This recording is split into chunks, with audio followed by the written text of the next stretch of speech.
लड़की को देखकर वो दरवाजे पे ही माँ रोकती है उसे कि यहीं खड़ा रह। फिर वही अपना थाली लेकर आती है आरती की। बाप और बहन भी पीछे खड़े होते हैं। अच्छा, जैसे वो गांव में एंटर करते हैं, गांव में तो ऐसा होता ही है, नई नवेली दुल्हन को देख के लोग बच्चे पीछे पड़ जाते हैं। वैसे बच्चे वहां बाहर खेल रहे थे, सब पीछे पड़ गए, भैया दुल्हन लेके आया है, भैया दुल्हन लेके आया। पूरा गांव में हल्ला मचाते हुए सब आते हैं। फिर पिताजी बोलते हैं, सब बच्चों को डांटते हैं, ठीक है चलो चलो आइए, दुल्हन देख लेना बाद में आकर, अभी चलो चलो सब अपने अपने घर जाओ। बेचारे को तो बहुत ज्यादा दुख था अंदर से कि कितनी धूमधाम से इसकी शादी करता। अच्छा चलो, अब तो कर ही लिया तो क्या करेंगे। गृह प्रवेश होता है, लड़की अंदर आती है, चलो सब पूजा पाठ होता है, लोग आसपास की महिलाओं को बुलाया जाता है, सब कुछ कानाफूसी तो होती है, अपने खुद में करती हैं महिलाएं, लेकिन चलो फिर वो सब चीजें होती हैं। अच्छा, वो जब तक रहता है वो लड़का तब तक तो ठीक है, सब अपना मैनेज कर रहे हैं दोनों मिलके। 8 दिन के बाद लड़का बोलता है पिताजी से, पिताजी छुट्टी तो हमें 8 दिन की ही मिली थी, बड़ी मुश्किल से छुट्टी मिली थी पिताजी, अभी छुट्टी मिल नहीं रही थी, हमने बहुत रिक्वेस्ट की तो छुट्टी मिली, अब तो जाना होगा मुझे। पिताजी ने कहा कि ठीक है, तुझे जाना है तो तू जा, लेकिन बहू तो 1.25 महीने यहाँ रहेगी, इसे अभी बहुत चीजें बतानी है, अपने रीति रिवाज के बारे में बताना है, अपनी क्या परंपराओं के बारे में बताना है, तो तू तो जा, लेकिन बहू 1.25 महीने यहीं रहेगी। लो भाई, सबसे बड़ी समस्या अब आ खड़ी हुई। अब क्या किया जाए, अब क्या कहे पिताजी से। सब माँ भी जिद करने लगी, बहन भी जिद करने लगी, नहीं अभी तो नहीं जाएंगी दुल्हन, अभी नहीं जाएगी, बहू नहीं जाएगी, भाभी नहीं जाएंगी। अब क्या करें। फिर दोनों बात करते हैं। दोस्त तो बोलता है कि अब तो तेरी मैं पोल खोल रहा हूँ, साड़ी वाड़ी खोल के फेंक रहा हूँ। मैं बोल रहा हूँ तू अब छोड़ा, मुझसे नहीं होता ये सब नाटक, अगर प्लीज यार संभाल ले, देख जितना टाइम तक संभालना है संभाल ले, अगर संभल जाता है ठीक है, अब मैं तो जा रहा हूँ, अब तुझे जैसे करना है तू करना। चला जाता है। लड़का बेचारा दोस्त की खातिर संभालने की तो बहुत कोशिश करता है। अब जिस दिन वो जाता है उस दिन रात को ये समस्या आती है। अभी भी ऐसा, आजकल के टाइम में भी ऐसा है कि जैसे गांव में लड़का जब नौकरी पे चला जाता है तो ये दुल्हन के साथ या तो लड़के की बहन सोती है या माँ सोती है, दुल्हन को अकेले छोड़ा नहीं जाता। जब रात होती है फिर माँ बोलती है बेटी से कि भाभी के साथ तू आज रात को सो जाना।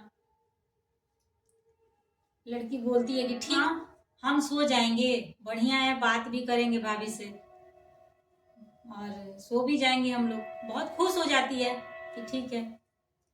रात होती है, लड़का तो बेचारा बहुत परेशान है कि एक और समस्या आ खड़ी हो गई। पता नहीं रात को आराम से मतलब सोता फ्री होके, और फिर सिमट के सोना पड़ेगा कि मतलब कहीं पोल ना खुल जाए मेरी। लड़की जाती है, बहुत कोशिश करती है कि बातें करें भाभी से। वो बोलता है कि आवाज बदल के, नहीं मुझे तो अभी सोना है, आप सो जाइए, मुझे थकी हूं मैं, नींद आ रही है, इस तरह से कुछ अपनी भाषा में बोल के, और वो सो जाता है। लड़की भी सो जाती है। जब आधी रात को उसकी पूरी, जब गहरी नींद में होता है, लगता है खर्राटे लेने बहुत तेज तेज। और लड़की परेशान हो जाती है, थोड़ा उसे अजीब सा भी लगता है कि इस तरह से कौन दुल्हन नाक बजाती है। मैंने तो कभी लड़कियों को ऐसे नाक बजाते हुए नहीं सुना।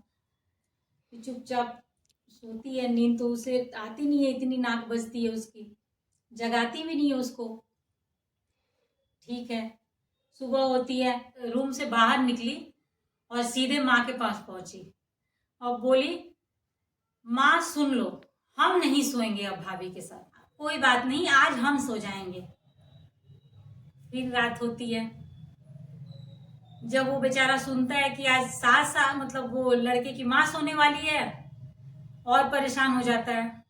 कह रहा है कि पता नहीं, अब अपने मन में ही कहता है कि लगता है कि अब मुझसे ये निभने वाला नहीं है, अब पोल खुलेगी ही खुलेगी।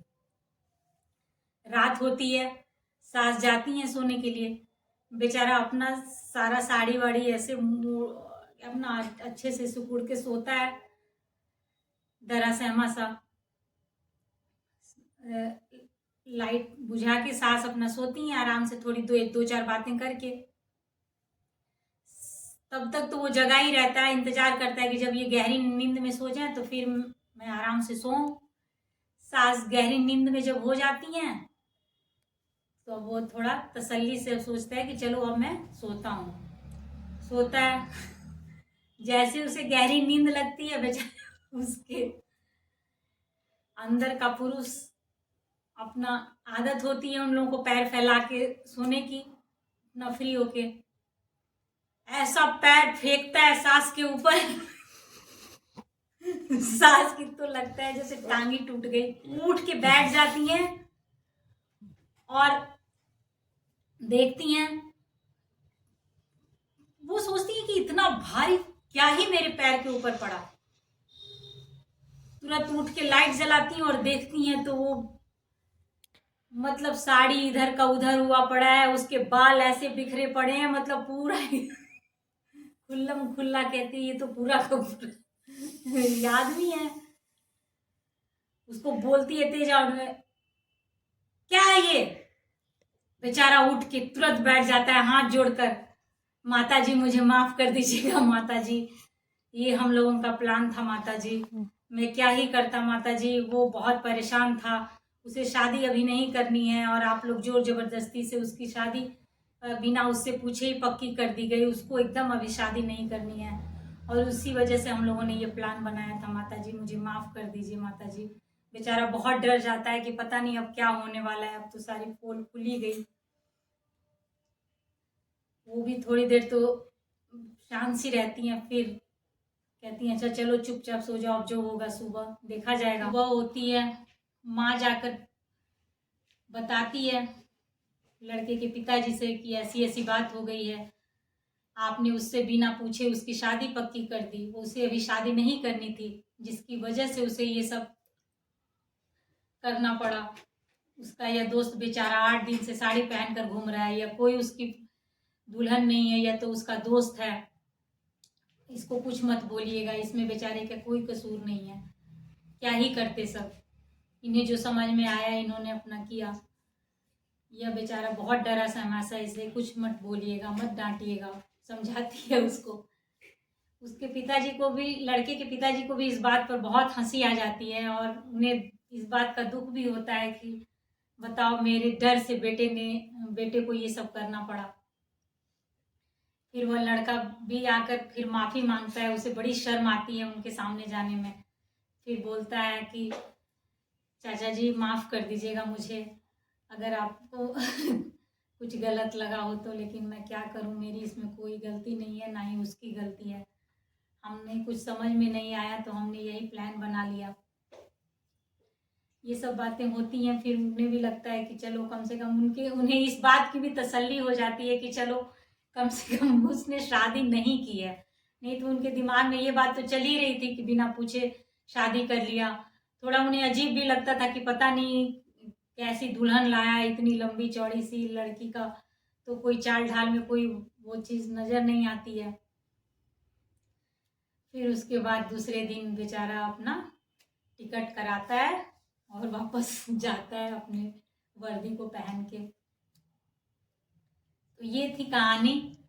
कहानी आपको कैसी लगी ज़रूर बताइएगा, और इस मज़ेदार कहानियाँ सुनना चाहते हैं तो फिर आपके पास एक और नई कहानी लेकर आऊँगी। तब तक के लिए अपना और अपनों का ख्याल रखिएगा। बाय।